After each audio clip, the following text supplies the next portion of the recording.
ಈಗಾಗಲೇ ನಾವು ಧಾರಾವಾಹಿಯ ಕುರಿತಾದ ಪ್ರೋಮೋಗಳನ್ನ ನೋಡಿದ್ವಿ, ಬಹಳಷ್ಟು ಸುಂದರವಾಗಿ ಮೂಡಿ ಬಂದಿದೆ. ಧಾರಾವಾಹಿಯ ಬಗ್ಗೆ ನೀವೊಂದೆರಡು ಮಾತುಗಳನ್ನ ಹೇಳೋದಾದ್ರೆ ಏನು ಹೇಳೋಕೆ ಇಷ್ಟಪಡ್ತೀರಾ? ಮೊದಲನೇದಾಗಿ ಎಲ್ಲರಿಗೂ ನಮಸ್ಕಾರ. ಧಾರಾವಾಹಿ ಬಗ್ಗೆ ಹೇಳಬೇಕಂದ್ರೆ ಏನೇ ಹೇಳೋದಾದರೂ ಒಂಥರ ಮನಸ್ಸಲ್ಲಿ ಒಂದು ಪ್ರೌಡ್ ಫೀಲಿಂಗ್ ಬರ್ತಾಯಿದೆ. ಯಾಕಂದರೆ ಇವಾಗ ನೀವೇ ನೋಡ್ತಾ ಇದ್ದೀರಾ, ಎಷ್ಟು ಸೀರಿಯಲ್ಗೆ ನೀವು ಪ್ರೆಸ್ ಮೀಟಿಗೆ ಹೋಗಿದ್ದೀರಾ ನನಗೆ ಗೊತ್ತಿಲ್ಲ. I think this will be the first. ಅಂದರೆ ನಾವು ಅದ್ರ ಪ್ರತಿಯೊಂದು ವಿಷಯದಲ್ಲೂ ಅಷ್ಟು ಯುನೀಕಾಗಿ ಮಾಡಬೇಕು ಅಂತ ಇಡೀ ಟೀಮ್ ಶ್ರಮಪಟ್ಟು ಮಾಡ್ತಾಯಿದ್ದೀವಿ. ನನ್ನ ಪಾತ್ರದ ಬಗ್ಗೆ ನಾನು ಹೇಳೋದಾದರೆ ಆಲ್ರೆಡಿ ಎಲ್ಲ ಸರ್ ಮ್ಯಾಮ್ ಎಲ್ಲರೂ ಹೇಳಿಬಿಟ್ಟಿದ್ದಾರೆ. ಬಟ್ ಸ್ಟಿಲ್ ನಾನು ಅದೇ ಪಾತ್ರ ಪ್ಲೇ ಮಾಡ್ತಿರೋದ್ರಿಂದ, ರಚ್ಚು ಅನ್ನೋ ಒಂದು ಮುದ್ದಾದ ಹುಡುಗಿ ಆ ಥರ ರಿಯಲ್ ಲೈಫಲ್ಲಿ ಒಬ್ಬರು ಇರ್ತಾರೆ ಅಂತ ನನಗೆ ಗೊತ್ತಿಲ್ಲ. ಅಷ್ಟು ಒಂದು ಒಳ್ಳೆ ಮನಸ್ಸಿರೋ ಅಂಥ ಹುಡುಗಿ. ಅವಳಿಗೆ ಸಿಂಪಲ್ ಲಿವಿಂಗ್, ನಾರ್ಮಲಾಗಿ ಬದುಕಬೇಕು. ಈ ಥರ ಹೈಫೈ ಜೀವನ, ಈ ಆಟೋಗ್ರಾಫ್, ಸೆಲ್ಫಿ, ಈ ಸ್ಟ್ಯಾಂಡರ್ಡ್ಸ್ ಎಲ್ಲದೂ ಬಿಟ್ಟು ಸಿಂಪಲಾಗಿ ರೋಡಲ್ಲಿ ನಡ್ಕೊಂಡು ಹೋಗಿ ಒಂದು ಗೋಲ್ಗಪ್ಪ ತಿನ್ನಬೇಕು, ಮನೆಯವರು ಎಲ್ಲರ ಜೊತೆ ಸೇರಿಕೊಂಡು ಊಟ ಮಾಡಬೇಕು, ಮನೇಲಿ ಯಾವುದೋ ಏನೋ ಕಳೆದು ಹೋದರೆ ಅದನ್ನು ಅವಳೇ ಹುಡ್ಕೊಡ್ಬೇಕು, ರಂಗೋಲಿ ಹಾಕಬೇಕು, ಟ್ರೆಡಿಷ್ನಲ್ ಆಗಿರಬೇಕು, ಈ ಥರ ಒಂದು ಸಿಂಪಲಾಗಿ ಲೈಫ್ ಲೀಡ್ ಮಾಡಬೇಕು ಅಂತ ಕನಸು ಕಾಣ್ತಾ ಇರ್ತಾಳೆ. ವೆರನ್ ಎಲ್ಲ ಜಗತ್ತಲ್ಲಿ ಎಲ್ಲ ನಾರ್ಮಲಾಗಿ ಎಲ್ಲ ನಾರ್ಮಲ್ ಲೈಫ್ ಲೀಡ್ ಮಾಡ್ತಾ ಇರ್ತಾರೆ. ಬಟ್ ಇವಳು ನಾನು ನಾರ್ಮಲ್ ಲೈಫ್ ಲೀಡ್ ಮಾಡಬೇಕು ಅಂತ ಡ್ರೀಮ್ ಮಾಡ್ತಾ ಇರ್ತಾಳೆ.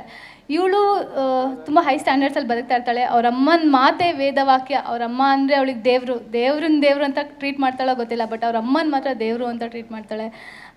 ಅಮ್ಮ ಹೇಳಿದ್ದನ್ನು ಮೀರಲ್ಲ, ಅಮ್ಮನ ಮಾತೇ ವೇದವಾಕ್ಯ, ಮೇಲಿಂದ ಕೆಳಗೆ ಹಾರು ಅಂದರೂ ಕಣ್ಮುಚ್ಕೊಂಡು ಅಮ್ಮ ಅಂತ ಹಾರಿಬಿಡ್ತಾಳೆ. ಆ ಥರ ಒಂದು ಹುಡುಗಿ. ಮತ್ತು ಅವಳನ್ನ ಜನ ತುಂಬ ಪ್ರೀತಿಸ್ತಾ ಇರ್ತಾರೆ. ಬಟ್ ಅವಳ ಪರ್ಸ್ನಲ್ ಲೈಫ್, ಅವಳ ಆಸೆಗಳಿಗೆ ಅವಳ ಆಸೆಗಳನ್ನ ಯಾರು ಕೇಳ್ತಾ ಇದ್ದಾರೆ ಅಥವಾ ಅದೆಲ್ಲ ನೆರವೇರ್ತಿದೆಯಾ? ಬಟ್ ಅವ್ರ ಅಮ್ಮನ ಅವರಮ್ಮ ಅವಳ ಮಗಳು ಲೈಫ್ ಹೆಂಗಿರಬೇಕು ಅಂತ ಅನ್ಕೋತಿದ್ದಾರೆ. ಆ ಥರ ಬದುಕೋದಕ್ಕೋಸ್ಕರ ಅವಳ ಆಸೆಗಳನ್ನ ಅವಳು ಸ್ಯಾಕ್ರಿಫೈಸ್ ಮಾಡ್ತಿದ್ದಾಳ. ಈ ಥರದ್ದು ತುಂಬ ಸಿಚುಯೇಷನ್ಗಳು ಈ ಸಿನಿಮಾ ಅಂತಲೇ ಬರ್ತಿದೆ. ಯಾಕಂದರೆ ಸಿನಿಮಾ ಥರನೇ ಶೂಟ್ ಮಾಡ್ತಿದ್ದೀವಿ ಈ ಸೀರಿಯಲಲ್ಲಿ ಬರುತ್ತೆ. ಆ್ಯಂಡ್ ತುಂಬ ಖುಷಿ ಏನಕ್ಕೆ ಅಂದರೆ, ಒಂದು ಒಳ್ಳೆ ಪ್ರೊಡಕ್ಷನ್ ಹೌಸ್, ಒಂದು ಒಳ್ಳೆ ಕತೆ, ಒಂದು ಒಳ್ಳೆ ಟೀಮ್, ಒಳ್ಳೆ ಡೈರೆಕ್ಟರ್, ಒಳ್ಳೆ ಕೋ-ಸ್ಟಾರ್ಸ್, ಇದಕ್ಕಿಂತ ಹೆಚ್ಚು ಇನ್ನೇನು ಬೇಕು ಅನ್ನೋ ಥರ ಒಂದು ಫೀಲಿಂಗ್. ಒಂದು ಕಮ್ಬ್ಯಾಕ್ ಮಾಡಿದ್ರೆ ಈ ಥರ ಕಮ್ಬ್ಯಾಕ್ ಮಾಡಬೇಕು ಅಂತ ಅನಿಸಿತ್ತು. ಅದು ಆ ಥರ ಮಾಡ್ತಾಯಿದ್ದೀನಿ ಅಂತ ಭಾರಿ ಪ್ರೌಡಾಗಿ ಹೇಳ್ತಾ ಇದ್ದೀನಿ. ಆ್ಯಂಡ್ ನೀವು ಎಪಿಸೋಡ್ಸ್ ಎಲ್ಲ ನೋಡಿದ್ರೆ nothing less than a cinema. ನೀವು ಒಂದು ಸಿನಿಮಾನೇ ನೋಡ್ತಾ ಇದ್ದೀನಲ್ಲಪ್ಪ, ಇದು ಯಾರು ಸೀರಿಯಲ್ ಅಂತ ಹೇಳ್ತಾರೆ ಅನ್ನೋ ಥರ ಇರುತ್ತೆ.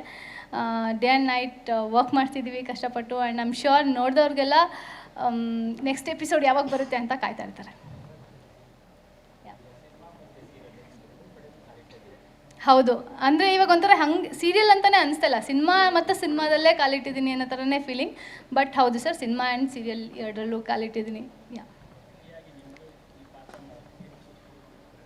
ನನಗೆ ತುಂಬ ಖುಷಿ ಇದೆ. ಯಾಕಂದರೆ ಅವಳು ಇಲ್ಲಿರೋ ತುಂಬ ಜನ ನಟಿಯರನ್ನ ರೆಪ್ರೆಸೆಂಟ್ ಮಾಡ್ತಾಳೆ. ನೋಡೋ ಜಗತ್ತು ಅಂದ್ಕೊಂಡ್ಬಿಡ್ತಾರೆ ಹೀರೋಯಿನ್ ಅಂದರೆ ಅವ್ರ ಲೈಫ್ ಆರಾಮ್, ಕೂಲಾಗಿರ್ತಾರೆ, ಬಿಂದಾಸ್ ಹಂಗೆ ಹಿಂಗೆ ಅಂತ. ಬಟ್ ಎಷ್ಟೊಂದು ಸತಿ ಅದು ಅದೇ ಥರ ಇರಲ್ಲ.